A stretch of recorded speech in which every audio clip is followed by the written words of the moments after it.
రాయ్ లక్ష్మి ప్రధాన పాత్రలో గురుప్రసాద్ దర్శకత్వంలో తమిళ, కన్నడ భాషల్లో విడుదలై ఘన విజయాన్ని సాధించిన ఝాన్సీ ఐపీఎస్ తెలుగు చిత్రం ట్రైలర్ లాంచ్ కార్యక్రమాన్ని హైదరాబాద్లో మేకర్స్ ఘనంగా నిర్వహించారు.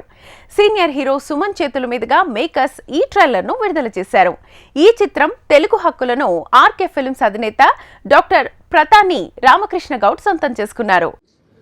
ఎన్నో మంచి కార్యక్రమాలు చేస్తూ ఉండేవారు. వాళ్ళందరూ వచ్చి సినిమాని ఆశ్రయించిన అందరికీ మరొకసారి పేరు పేరు ధన్యవాదాలు. మా అగర్వాల్ సాబ్ అయితే మాకు మా మెంబరు ఎప్పుడూ మాకు ఏదో రకమైన సపోర్ట్ చేస్తూ ఉంటారు ఇండస్ట్రీ ఛాంబర్కు. వారికి కూడా మా ప్రత్యేక ధన్యవాదాలు. అలాగే డిఎస్ రావు, డిఎస్ రెడ్డి గారు, మా లక్ష్మి గారు, రవి గారు అందరికీ మరొకసారి థ్యాంక్ యూ వెరీ మచ్. అలాగే మా సత్యనారాయణ గౌడ్ ఆయనకి యాదగిరిగుట్ట నుండి ప్రసాదం తీసుకొని వచ్చిండు. ఆయన కూడా ఒక టెంపుల్ ఉంది, ఆయనకు ఓన్గా టెంపుల్ చైర్మన్ కూడా మా మెంబర్. థ్యాంక్ యూ ఇస్తున్నాను మీరు అంత దూరం నుంచి వచ్చినందుకు. Thank you very much. ఇంకా మా కన్నా చాలా మంది ఫైట్ కరాటే మాస్టర్స్ అందరూ వచ్చారు, వాళ్ళందరూ కూడా థ్యాంక్స్. మా శ్రీశైలం చాలా మంది ఆర్టిస్టులు అందరూ ఉన్నారు, వాళ్ళందరూ కూడా థ్యాంక్ యూ వెరీ మచ్. అలాగే మా ఛాంబర్ స్టాఫ్ అందరూ కూడా నమస్తే.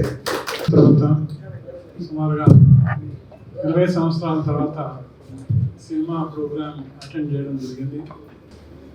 ఈ ట్రైలర్ చూసినంతసేపు నాకు మా థియేటర్లోనే ఇప్పుడు కర్తవ్యం సినిమా విజయశాంతి చేశాను, అదే గుర్తొచ్చింది నాకు.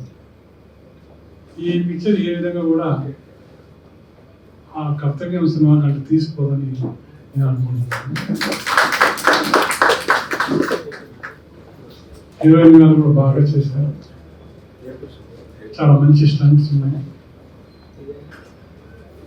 ఫస్ట్ కాపీ చూడలేదు, చూసిన తర్వాత నేను కమెంట్స్ ఇస్తాను. మంచి థియేటర్లో, మంచి సెట్ ఆఫ్ థియేటర్స్లో ఈ సినిమా పడి తప్పకుండా బాగా ఆడాలని నేను కోరుతున్నాను.